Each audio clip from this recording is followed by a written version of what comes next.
ternyata ada dugaan markup sekitar 26 miliar dari pembelian yang dilakukan oleh si kepolisian. Kami menemukan alamat pemilik perusahaan yang menang itu di depan rumahnya ada mobil yang diduga memiliki plat nomor polisi.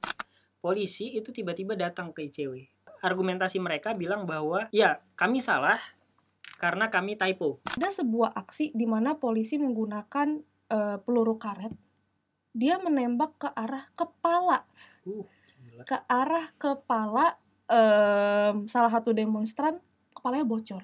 Itu sampai ada yang ditembak mati. Padahal bukan pakai gas air mata, pakai peluru tajam. Oke, Assalamualaikum warahmatullahi wabarakatuh. Selamat sore teman-teman, selamat pagi, selamat siang, selamat malam, kapanpun teman-teman dengerin. Kembali lagi di podcast Di Atas Meja by ICW. Kenapa namanya Di Atas Meja? Karena nggak ada yang dikorupsi dari obrolan ini. Biasanya yang dikorupsi ada di bawah meja. Kali ini gue nggak sendiri, ada Kak Nadine dari Kontras. Halo Kak. Halo. Dan ada Mas Wana dari ICW. Halo Bima, halo Kak Nadine. Hai. Oke, ngomongin apa kita hari ini? Apa yang lagi seru ya? Senjata pengendalian massa. Wah, serem ya. Senjata pengendalian massa. Apa coba tebak-tebakan nih, apa senjata pengendalian massa? Depannya G, belakangnya S. Oh enggak, itu satu kata, ada dua kata soalnya. Oke. Kita akan ngomongin soal dugaan korupsi pengadaan gas air mata. Ya. Mungkin teman-teman cukup familiar dengan kata gas air mata atau benda ini, terlebih beberapa kali aksi massa, demonstrasi ataupun kita melakukan aksi-aksi kemarin yang terdekat adalah peringatan darurat gitu. Itu juga ada penggunaan gas air mata. Dan mungkin sebagian dari penonton podcast adalah korban juga. Nah, ternyata selain memang penggunaannya menyebalkan, kita dibuat sakit mata, kita dibuat kejar-kejaran, harus nyebrang tol dan lain-lain, proses pengadaannya juga bermasalah. Benar kan? sekali. ICW coba menelusuri dan ada beberapa temuan terkait dugaan korupsinya dengan jumlah yang cukup fantastis, puluhan miliar.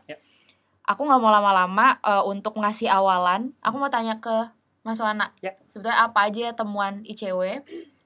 Dan setauku juga ini kolaborasi ya sama teman-teman jurnalis, Kontras dan koalisi masyarakat sipil lainnya. Apa aja yang ditemukan dari dugaan korupsi markup harga-harga pengadaan gas air mata? Ya, oke, Mima. Jadi memang gas air mata ini cukup menarik bukan hanya dari tahun ini ya. Setidaknya dari 2019 lah gitu, ICW, Kontras pun juga mantau gitu ya, reformasi di korupsi dan lain-lain. Nah, dalam konteks gas air mata ini ICW menemukan sebenarnya bukan di tahun ini. Tahun 2023 kami memulai risetnya bareng Tren Asia dan juga teman-teman Kontras gitu ya.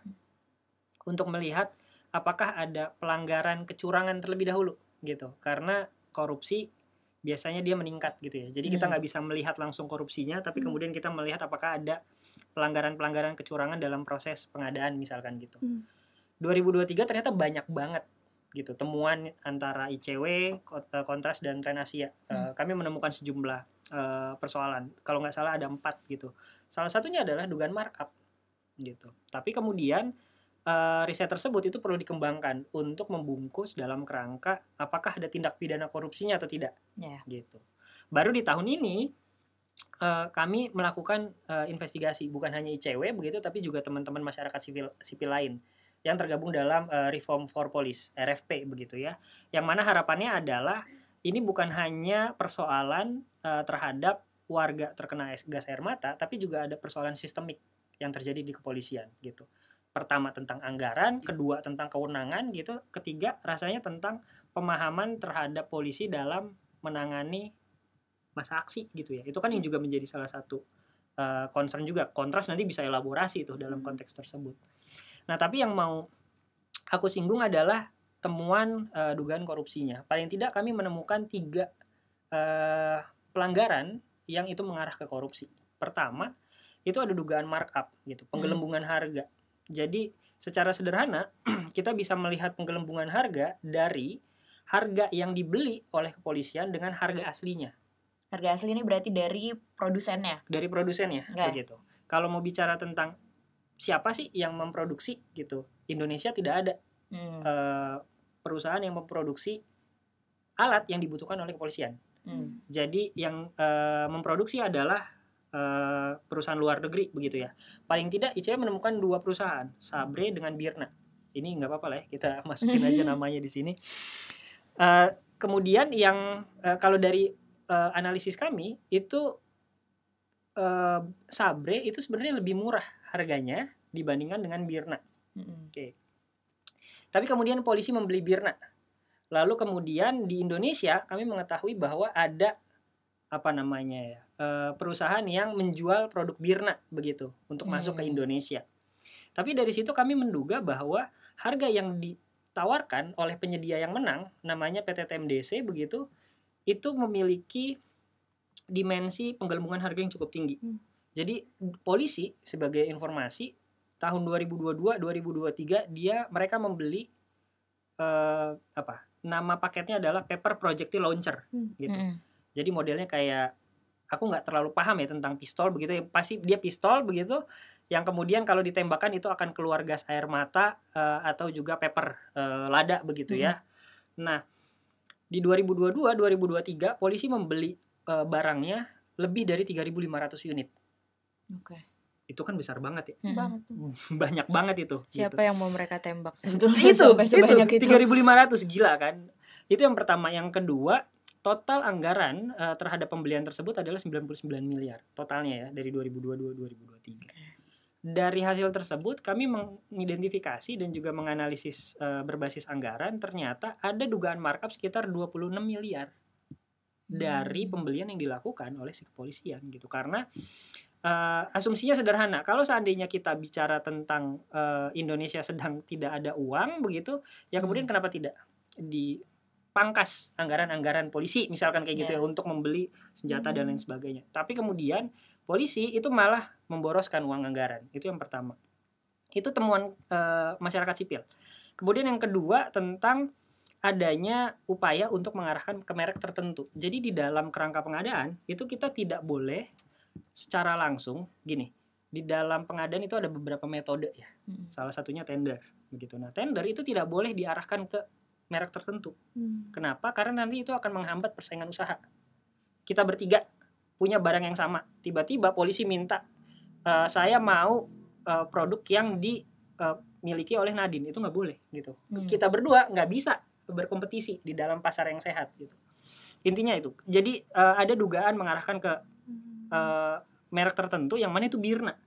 Karena ternyata ketika kami melakukan investigasi Pepper Projectile Launcher, siapa sih yang menyediakan di Indonesia? Ternyata nggak ada, cuman si PT TMDC doang gitu. PT TMDC itu belinya di Birna gitu. Itu yang kedua. Yang ketiga adalah ini yang menarik. Ketika kami lagi sedang menginvestigasi, kami menemukan alamat pemilik perusahaan yang menang itu di depan rumahnya ada mobil yang diduga memiliki plat nomor polisi.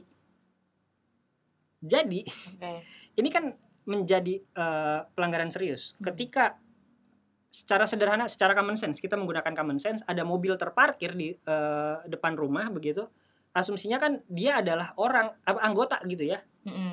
Karena kalau seandainya mungkin bisa anggota atau mungkin jangan-jangan plat nomornya diperjualbelikan, jangan-jangan gitu. Itu juga jadi problematik juga gitu. Tapi yang kami duga adalah si pemilik perusahaan tersebut itu either mereka anggota atau memiliki jaringan di kepolisian. Gitu. Jadi dari 3 informasi tersebut kami kristalisasi, kita lemparkan ke KPK, kita laporkan ke KPK begitu. Kenapa? Karena kita mungkin teman-teman yang nonton gitu juga pernah melakukan aksi gitu ya, yang kemudian itu kan tadi Mima bilang sangat menyebalkan. Bukan hanya sangat menyebalkan, beberapa orang itu bahkan ada yang nggak bisa napas, ada yang di rumah sakit gitu. Dan itu yang yang sangat keterlaluan.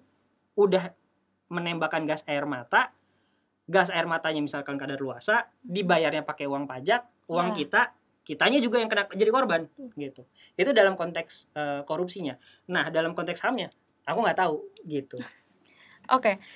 Iya, ternyata sudah dikasih awalan untuk Iya. nanya ke Kak Nadine. Karena kan pada akhirnya tadi ya, untuk apa 3.500?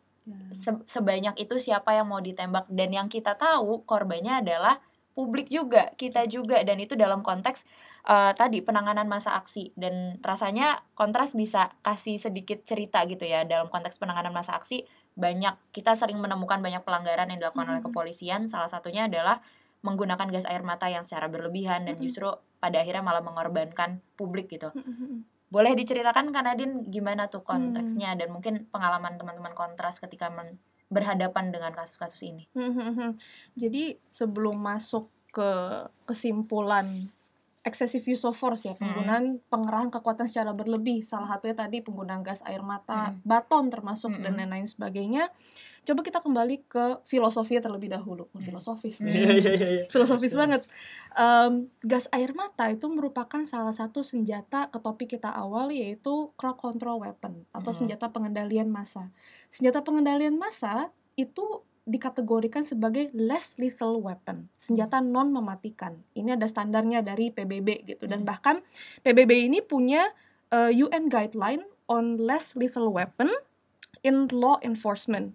Jadi pedoman PBB tentang senjata non mematikan dalam penegakan hukum. Di mana senjata non mematikan ini dia sebenarnya secara historik adalah alternatif dari senjata mematikan seperti senjata api untuk mensubdu, istilahnya menenangkan masa aksi gitu. Dulu di Inggris, di negara-negara lain tuh banyak menggunakan senjata api buat membubarkan massa. Itu sampai pada tahun 1990 ada pedoman PBB soal penggunaan senjata api. 2020 ada lagi pedoman PBB soal senjata non mematikan gitu. Nah, di senjata non mematikan ini dia memiliki fungsi khusus tadi untuk menenangkan masa aksi dan meminimalisir peristiwa-peristiwa yang nggak mengenakan tanda kutip seperti mematikan atau menyebabkan cedera yang serius kepada korban. Biasanya protester ya, masa aksi gitu. Ini tujuannya sangat baik. Tapi yang dipertanyakan tadi, yang mengarah ke pertanyaan, kok bisa tetap ada pengerahan aparat atau pengerahan, bukan aparatnya ya, pengerahan kekuatan secara berlebih gitu. Berarti yang lobang di sini adalah di good practice of law enforcement-nya. Gitu. Tidak ada praktik baik atau minim praktik baik dalam pengerahan kekuatannya dari aparat penegak hukum gitu. Nah, itu sebenarnya banyak banget pedoman-pedoman PBB lainnya yang ngomongin soal itu gitu. Nah, di catatan Kontras sendiri sangat menggambarkan, mungkin nggak hanya Kontras, tapi ada teman-teman YLBHI juga yang biasa memonitor dan langsung menyediakan legal assistance gitu ya ke para korban gitu. Kita bisa lihatlah ke beberapa aksi terakhir, misalkan Omnibus Law, aksi peringatan darurat kemarin, bahkan jangan lupa teman-teman yang sedang protes di lapangan untuk menolak proyek-proyek pemerintah. Proyek-proyek pembangunan, konflik agraria dan lain-lain sebagainya gitu. Nah, pengerahan kekuatan ini bisa dilihat dari apa sih? Misalkan di UN Guiding Principle itu banyak dibilang senjata non mematikan ini seperti gas air mata yang lagi banyak di riset ya sama teman-teman ICW gitu. Tadi ada pepper spray juga, itu boleh kok digunakan tadi untuk menundukkan massa ya, tapi harus proporsional. Nggak boleh menyebabkan cedera khusus, termasuk baton gitu, itu boleh tapi nggak boleh cedera khusus. Di UN guideline itu sendiri masih bilang se-less little, se-non mematikan masih bisa mematikan loh. Kalau misalkan nggak ada good practice tadi gitu. Misalkan contoh kasusnya ada di DOB, pas penolakan daerah otonomi baru ya di Papua gitu. Itu sampai ada yang ditembak mati. Padahal bukan pakai gas air mata, pakai peluru tajam. Itu padahal nggak boleh gitu. Karena dalam UN guideline yang namanya pengendalian massa itu harus menggunakan less lethal weapon. Yang namanya lethal weapon, senjata mematikan seperti senjata api tadi, itu sangat tidak boleh digunakan. Sangat tidak boleh. Bahkan senjata peluru tajam itu sudah di less lethal weapon kan, jadi peluru karet sebenarnya untuk minimalisir kematian dan cedera khusus, cedera parah tadi ya. Tapi itu masih terjadi juga loh di beberapa aksi gitu. Misalkan aku lupa daerahnya di mana, nanti bisa aku cari tahu lagi. Ada sebuah aksi di mana polisi menggunakan peluru karet dia menembak ke arah kepala. Gila. Ke arah kepala salah satu demonstran, kepalanya bocor.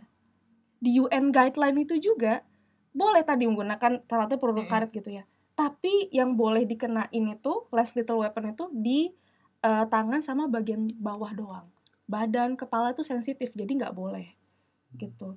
Beda hal, satu kasus lagi berkaitan sama pengerahan kekuatan secara berlebih ya.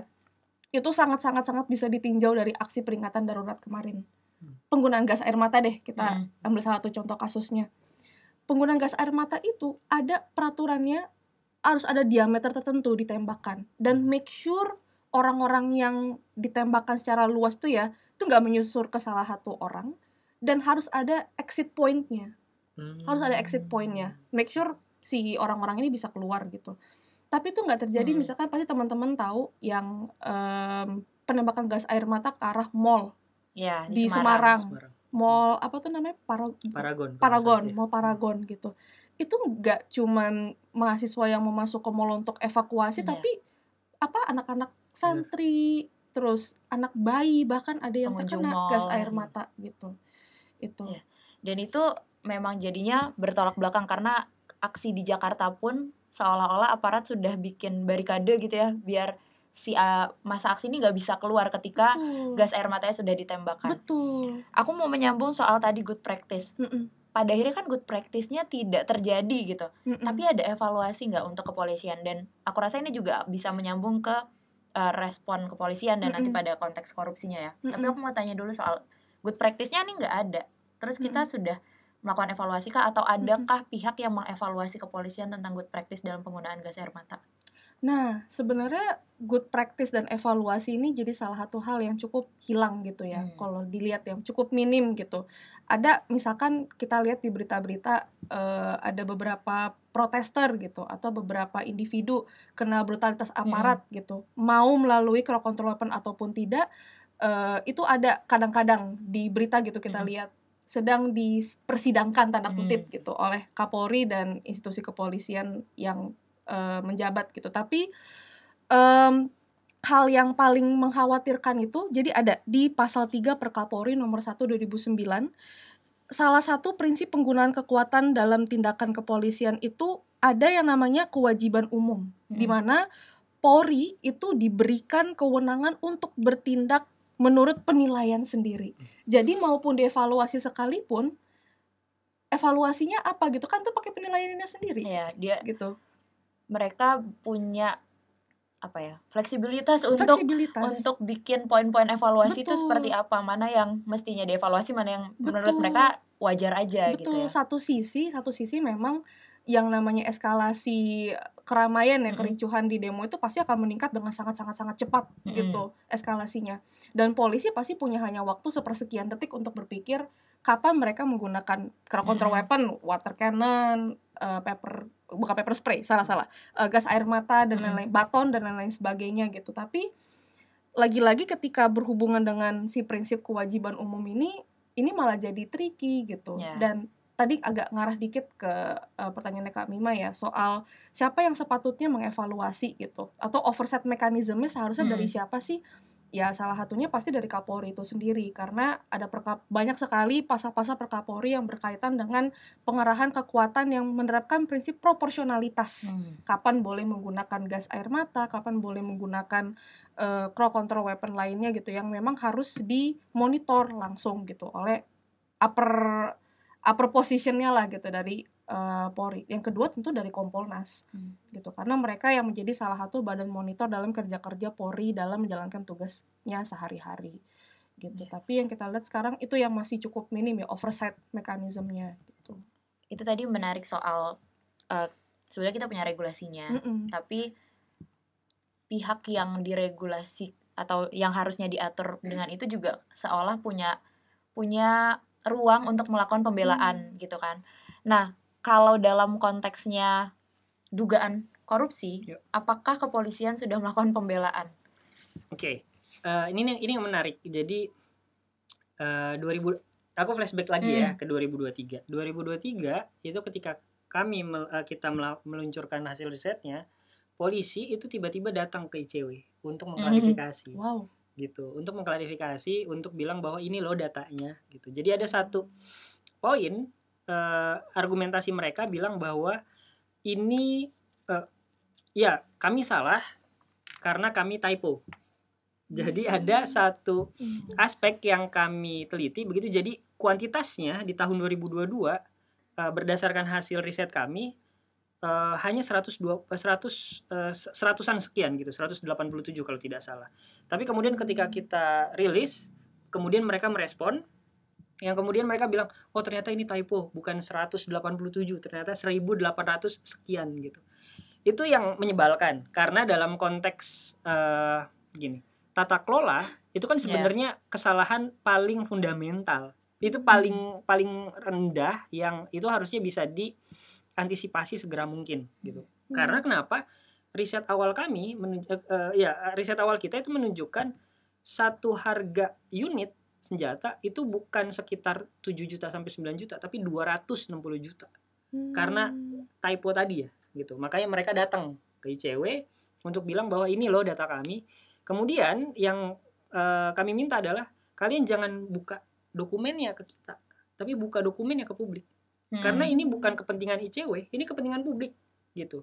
Kemudian mereka tidak melakukannya, makanya waktu itu ICW sama Kontra sama Trenasia minta informasi ke kepolisian. 2 kali kita minta informasi nggak diproses. 2024 mereka ketika kita selesai melapor, mereka merespon juga. Yang mereka bilang adalah polisi sudah melaksanakan sesuai dengan ketentuan perundang-undangan, sebenarnya itu template. Yang kemudian kedua adalah sudah diawasi oleh bukan sudah diawasi sih, tapi sudah dimonitor oleh KPK dan lain sebagainya begitu. Yang mana intinya adalah prosesnya itu sudah benar menurut mereka gitu. Padahal menurut kami itu keliru. Tapi memang kemudian yang menjadi menarik adalah kalau seandainya polisi bilang bahwa tidak ada masalah apapun, kenapa juga mereka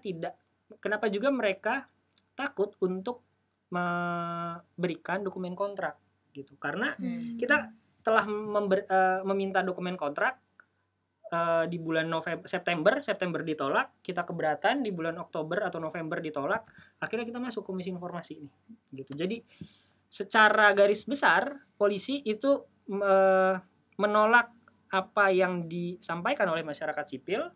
Kemudian yang kedua, polisi semacam memiliki kalau aku merasanya polisi karena merasa memiliki wewenang besar begitu, sehingga apapun yang disampaikan oleh masyarakat sipil atau publik secara umum, mereka dengan mudah untuk mematahkannya gitu. Makanya satu hal sebenarnya yang penting adalah pangkas kewenangannya kepolisian gitu, agar mereka juga nggak terlalu sewenang-wenang begitu selama ini. Karena kemarin kalau nggak salah, nggak tahu teman-teman ngeliat gak ada aksi di salah satu daerah mana begitu, kemudian warga yang menolak itu ngeblokade jalan, polisinya itu nembakin langsung ke orang yang sedang duduk jongkok di situ, perempuan. Jadi itu menggunakan gas air mata tuh. Makanya tadi kan menarik yang Nadine bilang kan, itu kan ada mekanismenya sendiri ya bagaimana menembakkan dan lain-lain gitu. Dan ada level-level tertentu, nggak bisa langsung kayaknya warga akan melawan nih, langsung tembak aja gitu. Nggak kayak gitu, ada eskalasinya tadi kan. Ada. Itu juga banyak diatur di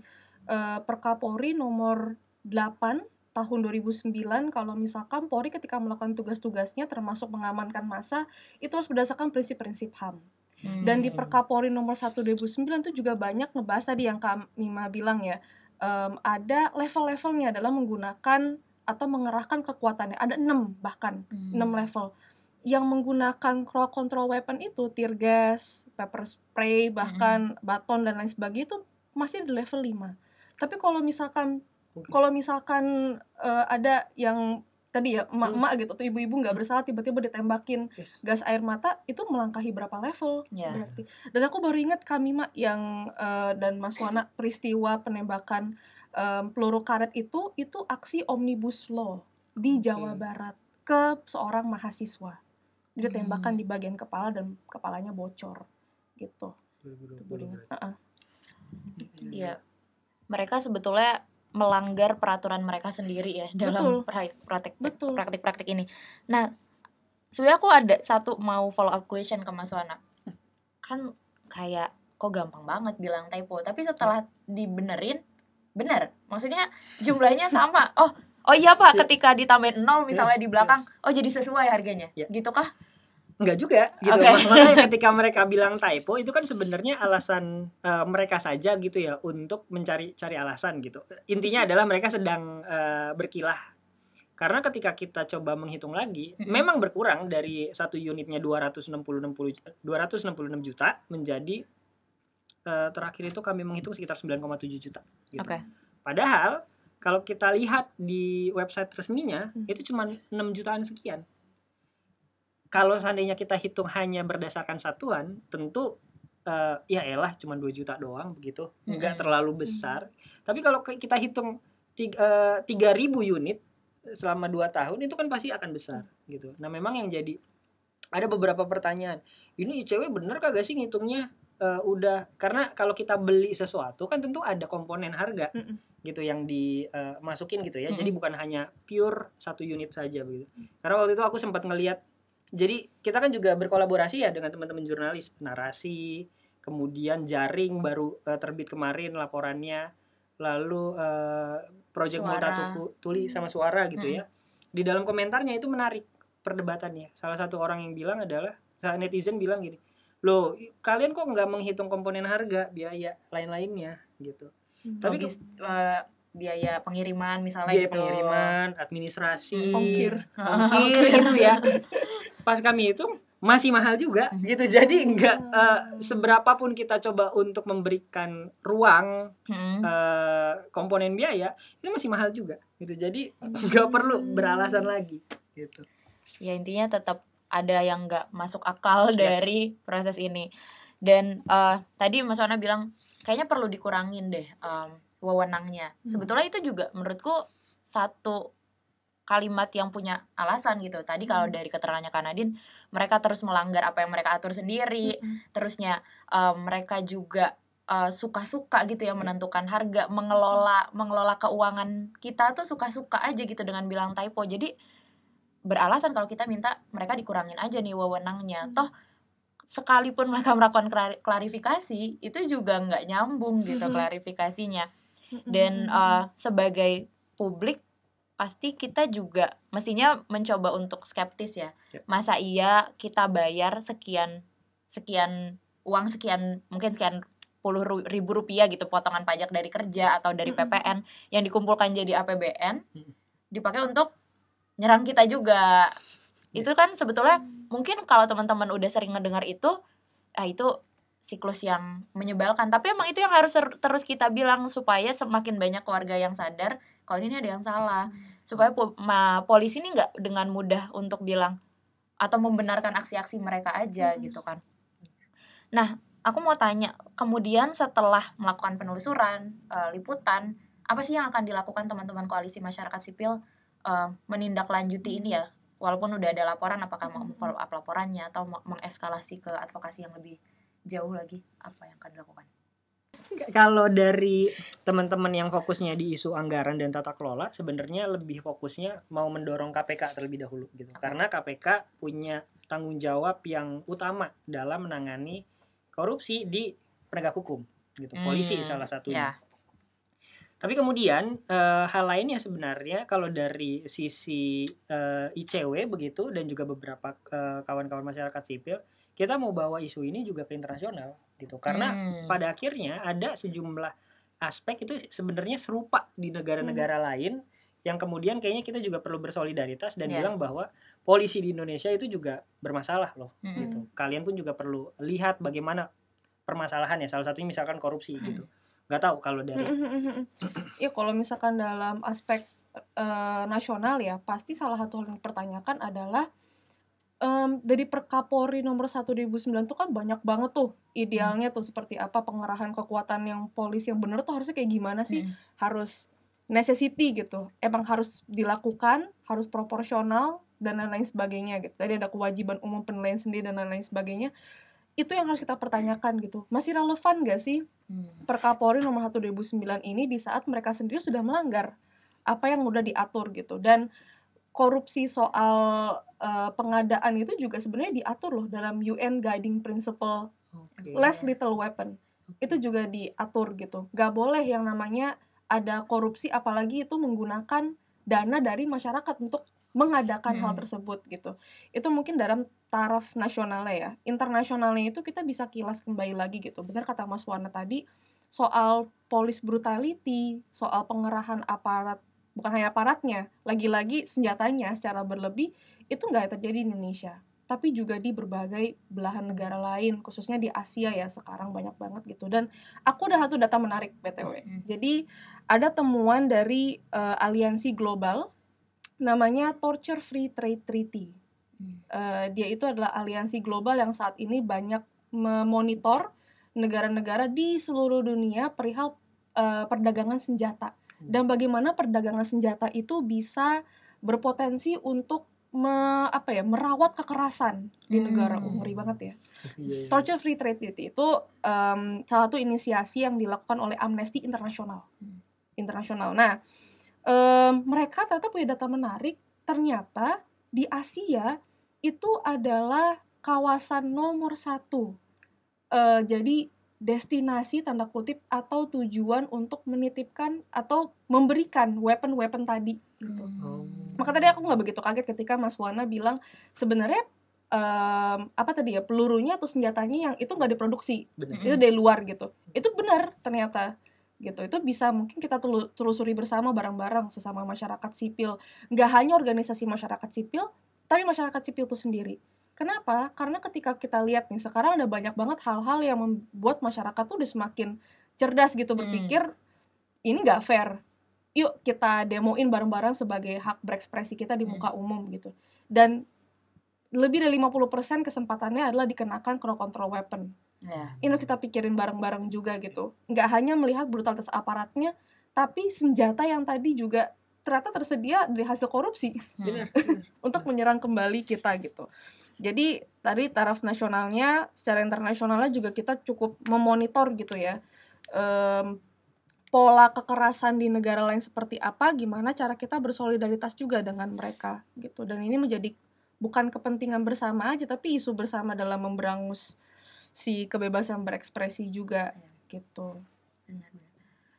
Banyak poin yang bisa kita jadikan alasan untuk sama-sama mengawal isu ini sih tadi ya, soal selain kita merasa dirugikan dari sisi finansial bahwa kita bayar pajak dan pajaknya disalahgunakan, ya tadi ruang demokrasi kita tuh dipersempit lewat alat-alat yang sebetulnya juga kita bayar gitu. Maksudnya kan kita tentu bayar pajak nggak untuk itu, tapi ternyata seperti itu. Terus juga kita kritik, ruang kritiknya semakin dibungkam di sosial media, di hack misalnya, terus kita turun langsung disemprot gas air mata gitu. Jadi ini bukan lagi isu kepolisian atau isu koalisi masyarakat sipil, tapi ini isu publik karena ya publik juga atau kita juga yang akan ngerasain gitu kan.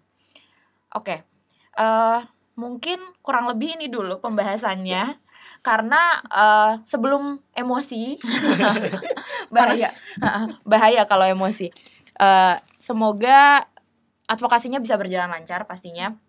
Terus kita juga berharap dukungan dari masyarakat untuk mengawal kasus ini ya, supaya nggak ada lagi polisi itu tidak lagi meremehkan publik gitu, bahwa apa yang ditemukan publik, apa yang dipertanyakan publik itu punya alasan dan berlandaskan data-data yang jelas gitu. Dan semoga nggak ada lagi korban-korban dari gas air mata gitu, penembakan gas air mata yang secara brutal yang sebetulnya juga mungkin nggak ada penanganan yang sampai segitunya gitu. Publik atau masanya biasa aja kondisinya, tapi seolah-olah dibuat sangat heroik, harus dibubarkan dengan gas air mata. Beberapa hal terkait advokasi kasus ini dan temuan kasus ini teman-teman bisa baca di media massa yang tergabung dalam klub jurnalis investigasi. Ada di Project Multatuli, Suara, kemudian Jaring, terus ada Narasi. Juga mungkin beberapa update advokasi di website ICW dan Kontras dan organisasi masyarakat sipil lainnya. Terima kasih teman-teman sudah menyaksikan podcastnya. Kita akan bahas beberapa isu lainnya, tentunya di podcast Di Atas Meja by ICW. Dan semoga kita semua terhindar dari brutalitas kepolisian. Terima kasih, selamat sore semuanya. Terima kasih.